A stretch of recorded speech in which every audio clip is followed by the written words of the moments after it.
오늘 2014년 마지막 주일 예배, 송년주일 예배를 드리고 있습니다.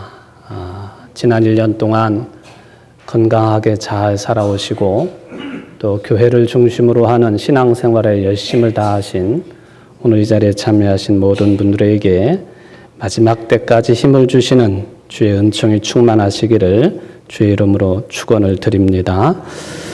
올해가 청마의 해죠. 푸른 말의 해. 가보년을 이제 보내고 있습니다만은 공교롭게도 올해를 상징하는 드러내주고 있는 교수들이 뽑은 사자성어에도 말 맞자가 들어가는 사자성어가 선택이 되었습니다. 지난 21일 교수신문이 발표를 한 것입니다만은 724명의 교수들 가운데에 201명이, 그러니까 27.8%가 요 사자성어를 올해를 상징하는 것이다라고 선택을 했습니다. 그게 뭐냐면은 지록위마라고 하는 사자성어죠. 지록위마. 이거는 손가락으로 이제 사슴을 가리키면서 이제 말이라고 한다. 이제 그런 이야기입니다. 손가락으로 사슴을 가리키면서 말이라 한다. 이거는 이제 중국의 사기에 나오는 이야기인데 진시황 때 이야기죠. 진시황이 죽게 되니까 황관이었던 조고라고 하는 사람이 그 황제 1순위였던 태자 부소를 죽이고, 그리고는 뭐 서열로 보면은 그 황제가 될 수 있는 서열 4번째에 해당되는 어린 호해를 황제로 앉혔습니다. 그리고는 실제적인 권력을 이 조고라고 하는 사람이 장악을 했습니다. 그리고는 이제 이게 왕의 신하들이 자기에게 얼마만큼의 관심을 가지고 있고 또 따를 것이냐, 이것을 시험해 보기 위해서 황제에게 사슴을 한 마리 끌고 와가지고는 황제님, 여기 좋은 말 한 마리를 제가 황제님께 바쳐드립니다 하고 이제 이야기를 했습니다. 실제는 사슴을 끌고 와가지고는 좋은 말이라고 이야기를 합니다. 황제가 아무리 어리지만은 눈이 있는 자지라 이 어째 이 사슴을 보고 말이라고 하느냐. 그래서 그 문무백관 신하들에게 물어봅니다. 자네들은 이게 말인가 사슴인가? 그랬더니 이 신하들 대부분이 황제의 눈치를 보는 것이 아니라 실권을 쥐고 있는 조고의 눈치를 보면서 이게 다 말입니다. 그렇게 이제 답변을 했어요. 그래도 그 가운데 진실을 말하는 신하들이 있어가지고 몇몇 사람들이 그는 말이 아니라 사슴입니다. 그렇게 답변을 했지요. 나중에 조고라고 하는 사람이 이게 말이 아니고 사슴입니다. 그렇게 진실을 답변한 사람들을 기억해 두었다가 딱 엄하게 죄를 뒤집어 씌우고 그는 죽게 만들었다. 그런 이야기죠. 여기에서 탄생된 말이 바로 지록위마라고 하는 것이죠. 사슴을 가리켜서 말이라고 한다. 이제 그런 이야기입니다. 지금도 이 호해 황제 묘에 가보면은 사슴을 가리키는 장면이 조각이 되어 있다고 하는 것을 알 수가 있겠습니다. 왜 이런 말이, 사자성어가 선택이 되었을까? 2014년 한 해 동안 수많은 사슴들이 말로 바뀐 한 해였다. 굉장히 상징적인 그런 용어입니다. 그러니까 거짓이 판을 친 세상이라. 사회 어느 구석에서도 말의 진짜 모습을 볼 수 없었다고 하는 것이죠. 우리들이 잊고는 싶지만 잊을 수 없는 그 어린 학생들의 아주 비참한 죽음이었던 세월호 사건, 봄으로부터 시작해가지고 겨울에도 여름에도 또 국정을 농단하는 그런 무슨 모모 씨의 국정 개입 사건, 또 심지어는 이 땅콩 회항 사건, 이 모든 것들이 다 그저 잘못했으면 잘못한 대로 그저 사과하고 진실을 이야기하면 되는 것이지만은 매번 문제가 되는 것이 이것이 다 거짓말 때문에 생기는 문제들입니다. 사실대로 밝히지 아니하고 사실대로 밝히고 벌 받을 일이 있으면 받으면 되는 것이고 또 용서해주면 용서받으면 되는 것이고 그런 것인데 그게 되지 못하니까 사슴을 가리켜 말이라 한다. 세상이 이렇게 돌아가는 세상이라 그래도 생각 있는 교수들이 지록위마라고 하는 그런 사자성어를 선택한 것이 아닌가 그런 생각을 해봅니다. 거짓이 판을 치는 그런 세상 예나 지금이나 별반 차이가 없는 것 같습니다. 성경에서도 보면은 이 거짓에 관한 그런 교훈들이 무수히 많이 나오고 있는 것을 볼 수가 있습니다. 유명한 사도행전의 그 아나니아와 삽비라 부부 이야기, 사람을 사도도 사람이니까 사람인 사도를 속이고 이렇게 일처리를 하려고 했는데 사도가 하는 말이 뭐냐 하면은 사람을 속인 것이 아니라 하나님을 속인 것이다. 하나님을 속인 것이다. 이게 이제 더 본질적인 문제가 되겠습니다.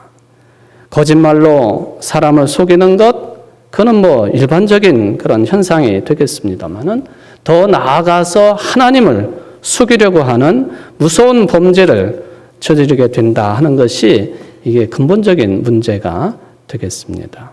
이 얼마나 무서운 일인지 또 무서운 죄가 되는지 또 이런 부분에 대해서 성경은 어떻게 말씀하시고 그 마지막을 무엇이라고 정리를 해 주시는가 이런 것을 우리는 찾아볼 수가 있겠죠. 이스라엘 민족에게 주신 최초의 법, 그게 이제 십계명을 중심으로 하는 법이 되겠죠. 이것이 이제 확대가 되어서 율법이 되어지고 창세기로부터 신명기까지의 5경 율법서가 이루어지게 되겠습니다만은 이 중요한 법인 십계명을 주실 때에도 이 부분이 들어가 있습니다. 내 이웃에 대하여 거짓 증거하지 말라. 예, 거짓 증거하지 말라. 거짓말하지 말라. 이것이 명령이에요. 그냥 권면 정도가 아니고 하지 말라. 명령이에요. 이만큼 중요한 문제라. 또 그만큼 사람들이 잘 지키지 않은 그런 삶의 영역이다라고 하는 표현이 되겠습니다. 이어서 나오는 말씀들이 거짓 일을 멀리하며 무죄한 자와 의로운 자를 죽이지 말라. 나는 악인을 의롭다 하지 아니하겠노라. 특별히 이제 하나님의 택함을 받은 이스라엘 민족에게 있어 거짓말하는 것은 하나님을 욕되게 하는 아주 그거는 엄중한 죄이기 때문에 거짓 증거하지 말라 하고 경고를 하셨다라고 볼 수가 있겠습니다. 그래서 선한 의미의 거짓말, 그것도 거짓말이죠. 선한 뜻을 가지고 있다 해서 거짓말이 거짓말 아닐 수가 없는 것이죠. 이런 그 거짓말의 영역은 영적인 부분에 있어서도 여지없이 나타나는 것이라고 볼 수가 있겠습니다. 저는 이 2014년을 지록위마라고 하는 사자성어로 표현을 했다고 하는 데 있어서 거짓이 횡행하고 있는 이 세상의 삶을 직시를 할 수밖에 없는 것이고 이 거짓말하는 사회 속에서 정말 진실되게 살아가는 사람들이 마치 전쟁터에서 전쟁을 하는 것처럼 치열하게 살 수밖에 없는 그런 세상 구조라고 하는 것에 대해 안타깝고 그렇지만은 그것도 우리가 맞이해야 될 현실이라고 하는 것도 숨길 수가 없겠습니다. 어찌 보면은 이렇게 헤어날 수 없는 현실 때문에 낙심을 하고 포기를 하고 인생을 저주하기도 합니다만은 그런 가운데에서도 오늘 예수님께서 제자들에게 주시는 말씀이 얼마나 큰 위로가 되는지 모르겠어요. 정말로 치열한 전쟁터 같은 이 세상의 삶을 현실로 맞닥뜨려 살 수밖에 없는 우리들이지만은 주님께서 복음의 말씀으로 위로해 주시고 격려해 주시고 소망을 품게 해 주시기 때문에 그렇다 하는 것이죠. 어느 날 예수님께서 제자들과 예루살렘을 방문했다가 이제 움직이는데 제자들이 예루살렘 제일 높은 곳에 있는 이 아브라함이 자기 아들 이삭을 제물로 바치려고 했던 그곳에 성전이 세워져 있거든요. 그 모리아산이라고 여겨진 곳에 성전이 세워져서 지금은 없습니다만 지금은 무슬림의 모스크가 세워져 있는데 그 자리가 성전이 있던 자리. 성전을 가리키면서 근데 오늘 보면은 가리키면서 어쨌든 말이 없어요. 그런데 예수님이 눈치를 채시고 이 자들이 성전의 웅장함과 성전의 아름다움과 성전의 위대함을 이야기하려고 하는구나 생각하시고는 오늘 본문 2절에서 두고 봐라. 이 성전이 무너지는데 돌 위에 돌이 하나도 남기지 아니하고 다 무너질 것이다 하는 엄청나게 끔찍스러운 말씀을 예수님이 하셨습니다. 실로 예루살렘에 있는 성전은요, 기록에 따르면은 지중해 연안에는 수많은 신들을 섬기는 신전들이 즐비한데 그 수많은 신전들 가운데서 가장 아름다운 자태를 가지고 있었던 것이 예루살렘의 하나님의 집, 성전이었다고 하는 것이죠. 마치 여러분들 가보신 분들이 계시는지 모르겠습니다만은 인도의 아그라라고 하는 도시를 가면은 유명한 그 왕비를 위한 무덤이 있잖아요. 타지마할이라고 하는 무덤이 있는데 전체가 다 이제 대리석으로 다 지어진 것이죠. 그 속에야 더 화려합니다만은. 근데 이 타지마할을 보게 되면은 새벽에 또 해가 뜰 무렵 또 한낮에 또 저녁쯤 그리고 이게 이제 이렇게 하여튼 해가 질 무렵 그렇죠. 그리고 달이 뜰 때 이게 모습이 다 제각각에 그 모습이 다르다고 하는 건 색이 다른 색을 띈다는 거예요. 그런 것처럼 이 예루살렘에 있는 성전이 바로 완전히 하얀색은 아니지만 미색을 띠고 있는 그런 돌로 지어진 건물이기 때문에 시간마다 그 모양의 색깔이 달라지고 어쨌든 지중해 연안에서 가장 아름다운 성전이었어요. 제자들이 그걸 보고는 너무나도 감탄해가지고 예수님에게 이야기를 합니다. 실로 예수님의 제자들은 거의 대부분이 갈릴리 촌 사람들이에요. 물론 예루살렘으로 성지순례를 가끔 오기도 하겠습니다만은 그날 유독히 그런 자랑을 예수님께 했지만 예수님께로부터 들은 이야기는 바로 무너진다는 얘기. 무너진다.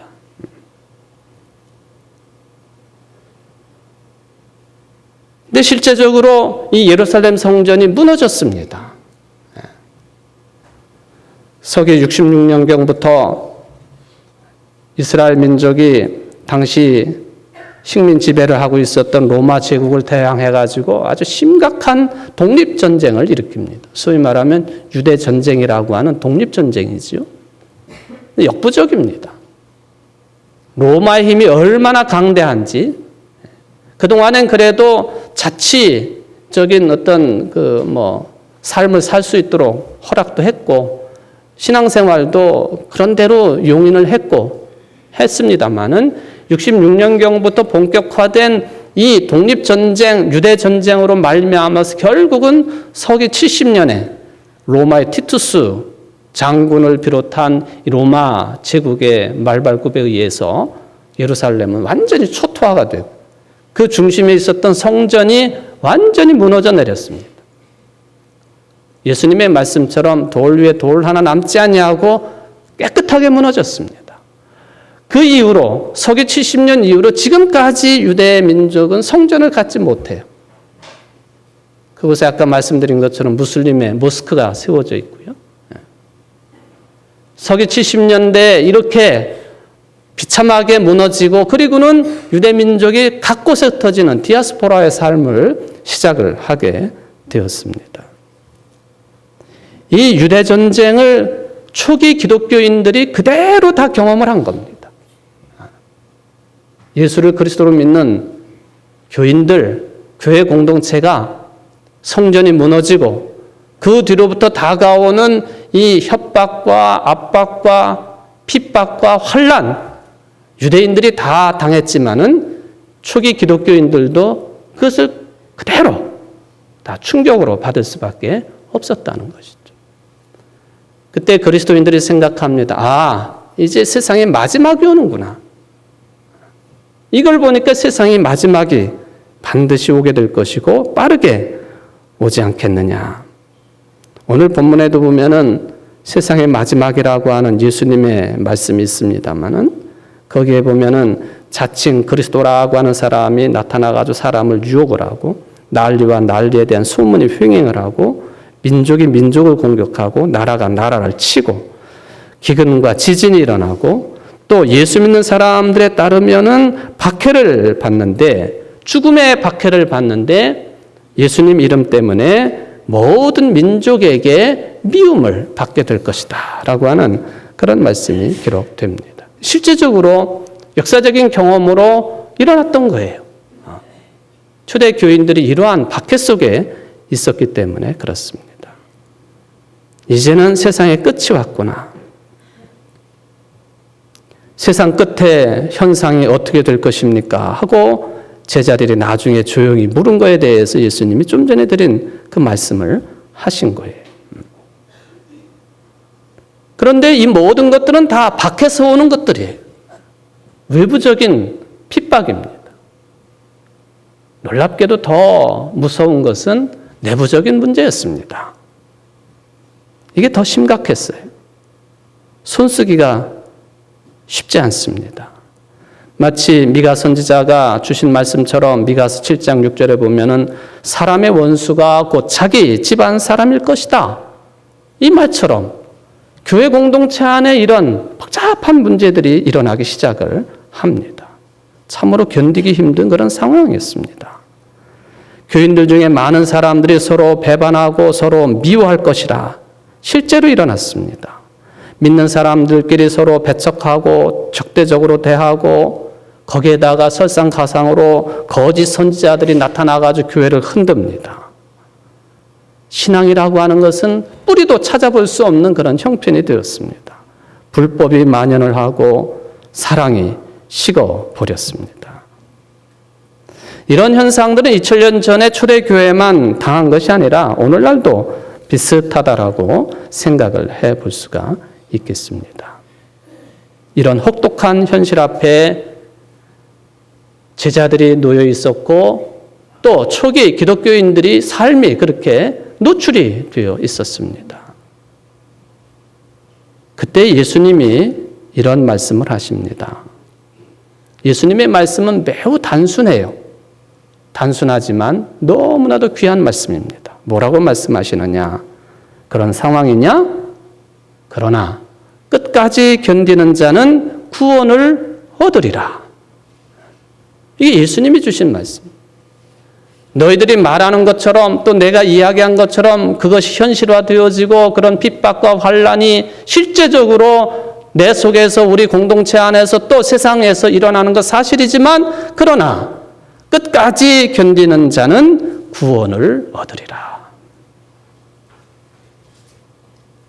사도 바울은 예수님의 이 복음 정신을 이어받아서 로마 교인들에게 이런 말씀을 편지로 보냅니다. 로마서 5장 3절 이하의 말씀이죠. 그뿐만 아니라 우리는 환난을 자랑합니다. 우리가 알기로 환난은 인내력을 낳고 인내력은 희망을 낳는 줄을 알고 있기 때문입니다. 이 희망은 우리를 실망시키지 않습니다. 하나님께서 우리에게 주신 성령을 통하여 그의 사랑을 우리 마음속에 부어주셨기 때문입니다. 세번역 성경입니다마는 환난은 인내를 낳고 인내는 희망을 낳는다. 성령께서 그렇게 인도하신다라고 하는 개념의 편지 내용입니다.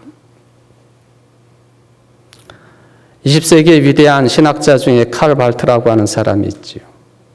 너무나도 위대한 사람입니다. 요즘에 저희들이야 칼 발트에 대한 공부를 일찍이부터 했습니다만은 요새 우리나라 기독교 개신교회의 보수 교단이라고 하는 곳에서도 이 칼 바르트에 대한 연구가 굉장히 활발합니다. 진보 보수를 떠나서 매우 유명한 신학자죠. 근데 이분이 한 말 가운데 어떤 말이 있느냐 하면은 이제 특히 신학을 공부하는 사람들에게 남겨놓은 말이긴 합니다만은 저는 그걸 넘어서서 하나님의 말씀대로 진실되게 애쓰며 노력하며 살아가려고 하는 사람들이 갖게 되는 위기가 있는데 그게 뭐냐 하면은 고독하다는 것. 고독하다는 것. 그리고 어쩔 수 없는 의심에 사로잡히게 되고 또한 시험을 당할 수가 있겠다고 하는 것. 바로 희망의 길로 가는 길에 있어서 고독하고 또한 의심을 하게 되고 시험이라고 하는 이런 장애물들이 항상 하나님의 말씀대로 사는 사람들 앞에는 놓여 있다는 것이에요. 그렇다면 이런 것들을 어떻게 헤쳐나갈 것이냐. 놀랍게도 칼 발트라고 하는 사람은 이러한 고독과 의심과 시험을 어떻게 이겨나갈 수가 있느냐? 그것은 참고 견디고 인내하는 것을 통해서 극복할 수 있다. 그렇게 말씀하셨습니다. 참고 견디고 인내하는 속에서 고독함도 의심도 시험도 말씀대로 살려고 애쓰는 사람들의 앞길을 가로막는 이 본질적인 어려움, 환난, 핍박이 있지만 그것을 피하지 말고 대면하되 참고 견디고 인내해야 된다. 이게 예수님의 정신이고 또 이 정신을 이어받은 사도 바울이 로마 교인들에게 주셨던 말씀의 정신이라고 볼 수가 있겠습니다. 무조건 참으라는 이야기냐? 뭘 보고 참을 수 있겠습니까? 오늘 예수님께서 주신 말씀의 핵심이 바로 그것입니다. 바로 마지막이 올 것인데 그 마지막에 이루어질 그 일, 그 형성, 이런 영적인 통찰력을 가지고 참고 견디고 인내하라. 마지막까지 참아야 된다.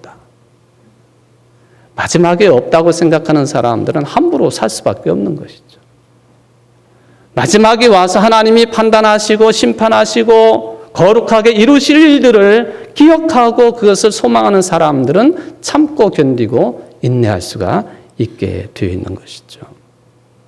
마지막에 대한 통찰력이 있어야 된다.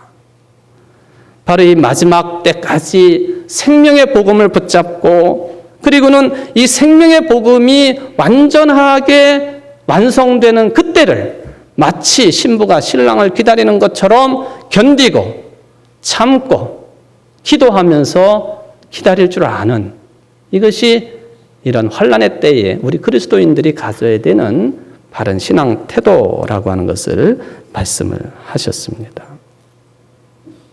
교회가 무엇입니까?